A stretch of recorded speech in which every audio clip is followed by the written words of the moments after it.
ಚುನಾವಣಾ ಹೊಸ್ತಿಲಲ್ಲಿ ಸಚಿವ ಈಶ್ವರ್ ಖಂಡ್ರೆ ಸಹೋದರನಿಗೆ ಐಟಿ ಶಾಕ್ ಎದುರಾಗಿದೆ ಅನ್ನೋದರ ಡೀಟೇಲ್ಸ್ ಸದ್ಯ ಸಿಗ್ತಾ ಇದೆ. ಡಿಸಿಸಿ ಬ್ಯಾಂಕ್ ಮೇಲೆ ಐಟಿ ಅಧಿಕಾರಿಗಳು ದಾಳಿ ಮಾಡಿದ್ದಾರೆ ಅನ್ನೋದರ ಮೇಜರ್ ಅಪ್ಡೇಟ್ ಸದ್ಯ ಲಭ್ಯವಾಗ್ತಾ ಇದೆ. ಇಂಚಿಂಚನ್ನ ಕೂಡ ಪರಿಶೀಲನೆ ಮಾಡ್ತಾ ಇದ್ದಾರೆ ಐಟಿ ಅಧಿಕಾರಿಗಳು. ಈಶ್ವರ್ ಖಂಡ್ರೆ ಸಹೋದರ ಅಮರ್ ಖಂಡ್ರೆ ಅವರ ಅಧ್ಯಕ್ಷತೆಯ ಡಿಸಿಸಿ ಬ್ಯಾಂಕ್ ಮೇಲೆ ಐಟಿ ಅಧಿಕಾರಿಗಳ ದಾಳಿಯಾಗಿರೋದು. ಬೀದರ್ ಡಿಸಿಸಿ ಬ್ಯಾಂಕ್ ಮೇಲೆ ದಾಳಿಯಾಗಿದ್ದು ಪ್ರತಿಯೊಂದನ್ನ ಕೂಡ ಪರಿಶೀಲನೆ ಮಾಡ್ತಿದ್ದಾರೆ ಅಧಿಕಾರಿಗಳು.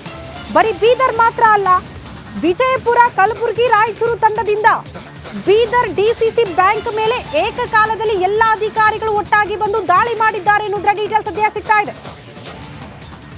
ಏನಾದ್ರೂ ಅವ್ಯವಹಾರ ನಡೆದಿರಬಹುದು, ಇಂಥದ್ದೊಂದು ಅನುಮಾನದ ಮೇರೆಗೆ ದಾಖಲಾತಿಗಳ ಪರಿಶೀಲನೆಯಲ್ಲಿ ಐಟಿ ಅಧಿಕಾರಿಗಳು ತೊಡಗಿದ್ದಾರೆ ಅನ್ನೋದರ ಡೀಟೇಲ್ಸ್ ಸದ್ಯ ಸಿಗ್ತಾ ಇದೆ.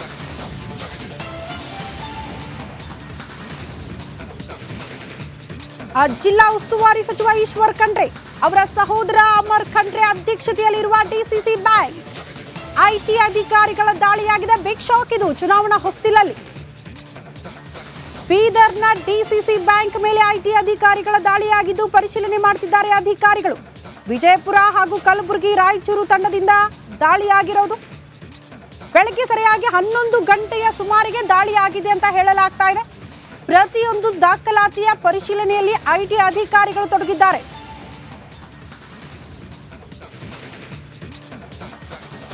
ಈ ಬಗ್ಗೆ ಮತ್ತಷ್ಟು ಡೀಟೇಲ್ಸ್ ಅನ್ನ ಕೊಡೋದಕ್ಕೆ ನಮ್ಮ ಪ್ರತಿನಿಧಿ ಮಲ್ಲಿಕಾರ್ಜುನ ಮರಕಲೆ ನೇರ ಸಂಪರ್ಕದಲ್ಲಿ ಜಾಯಿನ್ ಆಗ್ತಿದ್ದಾರೆ. ಮಲ್ಲಿಕಾರ್ಜುನ ಮರಕಲೆ, ಚುನಾವಣಾ ಹೊಸ್ತಿಲಲ್ಲಿ ಈಶ್ವರ್ ಖಂಡ್ರೆ ಅವರ ಸಹೋದರನಿಗೆ ಐಟಿ ಶಾಕ್ ಎದುರಾಗಿರೋದು. ಸದ್ಯ ಯಾವ ರೀತಿ ಪರಿಶೀಲನೆ ಆಗ್ತಾ ಇದೆ? ಇನ್ಸೈಡ್ ಮಾಹಿತಿ ಏನಾದರೂ ಸಿಗ್ತಾ ಇದೆಯಾ? ಯಾವ ಕಾರಣಕ್ಕೆ ದಾಳಿಯಾಗಿರೋದು ಈ ಹೊತ್ತಲ್ಲಿ ಅಂತ?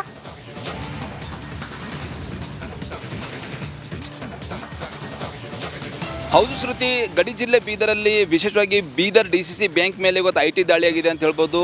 ಈಗಾಗಲೇ ಬಿಜಾಪುರ ಇರ್ಬೋದು ಮತ್ತು ವಿಶೇಷವಾಗಿ ತೆಲಂಗಾಣದ ಒಂದು ತಂಡ, ಅಂದರೆ ತೆಲಂಗಾಣ ಐಟಿ ಅಧಿಕಾರಿಗಳ ತಂಡ ಮತ್ತು ಅದೇ ರೀತಿ ಕರ್ನಾಟಕದ ಐಟಿ ಅಧಿಕಾರಿಗಳ ತಂಡ ಜಂಟಿಯಾಗಿ ಏನದಂದ್ರೆ ಬೀದರ್ ಡಿಸಿಸಿ ಬ್ಯಾಂಕ್ ಮೇಲೆ ದಾಳಿ ಕೂಡ ನಡೆಸಿದ್ದಾರೆ ಅಂತ ಹೇಳ್ಬೋದು.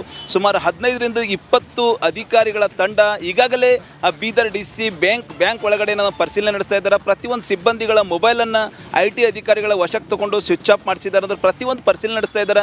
ಈ ಒಂದು ಐಟಿ ದಾಳಿ ಈ ಬಾರಿ ಸಾಕಷ್ಟು ಒಂದು ಮಹತ್ವ ಪಡೆಯಲ್ಲ. ಕಾರಣ ಈಗಾಗಲೇ ಜಿಲ್ಲಾ ಉಸ್ತುವಾರಿ ಸಚಿವ ಈಶ್ವರ್ ಖಂಡ್ರೆ ಅವರ ಪುತ್ರ ಸಾಗರ್ ಖಂಡ್ರೆ ಲೋಕಸಭಾ ಚುನಾವಣೆ ಕಣದಲ್ಲಿದ್ದಾರೆ, ಕಾಂಗ್ರೆಸ್ ಅಭ್ಯರ್ಥಿ ಕೂಡ ಆಗಿದ್ದಾರೆ. ಈ ಒಂದು ಬ್ಯಾಂಕಿನ ಅಧ್ಯಕ್ಷ ಈಗಾಗಲೇ ಅಮರ್ ಖಂಡ್ರೆ ಅಂದರೆ ಈಶ್ವರ್ ಖಂಡ್ರೆ ಅವರು ಸಹೋದರ ಆಗಿದ್ದಾರೆ. ಬ್ಯಾಂಕ್ ಮುಂಭಾಗದಲ್ಲಿ ಇದ್ದೀವಿ, ನೋಡ್ಬೋದು ನೀವು. ಇದೇ ಒಂದು ಜಿಲ್ಲಾ ಸಹಕಾರ ಬ್ಯಾಂಕ್ ಡಿಸಿಸಿ ಬ್ಯಾಂಕ್. ಈ ಬ್ಯಾಂಕ್ ಏನಂದ್ರೆ ಜಿಲ್ಲೆಯ ಸಾಕಷ್ಟೊಂದು ರಾಜಕೀಯ ಶಕ್ತಿ ಕೇಂದ್ರ ಅಂತ ಹೇಳ್ತಾರೆ, ಸಾಕಷ್ಟೊಂದು ದೊಡ್ಡ ಬ್ಯಾಂಕು. ಹೀಗಾಗಿ ಈ ಒಂದು ಬ್ಯಾಂಕಿನ ಇತಿಹಾಸದಲ್ಲಿ ಫಸ್ಟ್ ಟೈಮ್ ಏನಂದ್ರೆ ಬ್ಯಾಂಕಿನ ಮೇಲೆ ಇವತ್ತು ಐಟಿ ದಾಳಿಯಾಗಿದೆ. ಈಗಾಗಲೇ ಪೊಲೀಸ್ ಇಲಾಖೆ ಮತ್ತು ಕೆಲವರು ಮಾಹಿತಿ ಪ್ರಕಾರ ಏನದಂದ್ರೆ ಈಗಾಗಲೇ ನೆರೆ ತೆಲಂಗಾಣ ಮತ್ತು ಕರ್ನಾಟಕದ ಐಟಿ ಅಧಿಕಾರಿಗಳ ತಂಡ ಜಂಟಿ ದಾಳಿ ನಡೆಸುವ ಮೂಲಕ ಪ್ರತಿಯೊಂದು ಪರಿಶೀಲನೆ ನಡೆಸ್ತಾ ಇದ್ದಾರೆ. ನೋಡ್ಬೋದು, ಇದು ಬ್ಯಾಂಕಿನ ಗೇಟ್ ಇದೆ, ಬ್ಯಾಂಕಿನ ಗೇಟ್ ಕೂಡ ಬಂದ್ ಮಾಡಿದ್ದಾರೆ. ಅಂದ್ರೆ ಯಾರಾದರೂ ಗ್ರಾಹಕರು ಬರೋರಿಗೆ ಏನದಂದ್ರೆ ಈ ಒಂದು ಬ್ರಾಂಚಲ್ಲಿ ಅಂದ್ರೆ ಮುಖ್ಯ ಏನು ಕೇಂದ್ರ ಕಚೇರಿ ಇದೆ ಡಿಸಿ ಬ್ಯಾಂಕು, ಈ ಬ್ಯಾಂಕಿನಲ್ಲಿ ಗೊತ್ತೇನದಂದ್ರೆ ಯಾರಿಗೂ ಅಂದ್ರೆ ಟರ್ನ್ ಓವರು ಹಣ ಇರ್ಬೋದು ಯಾವುದೂ ಕೂಡ ಸಿಗಲ್ಲ, ಬೇರೆ ಬ್ಯಾಂಕಿಗೆ ಹೋಗ್ರಿ ಅಂತೇಳಿ ಪೊಲೀಸರು ಹೇಳ್ತಾ ಇದ್ದಾರೆ. ಪೊಲೀಸರು ಕೂಡ ಅಂದ್ರೆ ಬಿಜಾಪುರ, ಗುಲ್ಬರ್ಗ ಕಡೆಯಿಂದ ಪೊಲೀಸರು ಆ ಸೈಡ್ ಪೊಲೀಸರು ಬಂದಿದ್ದಾರೆ.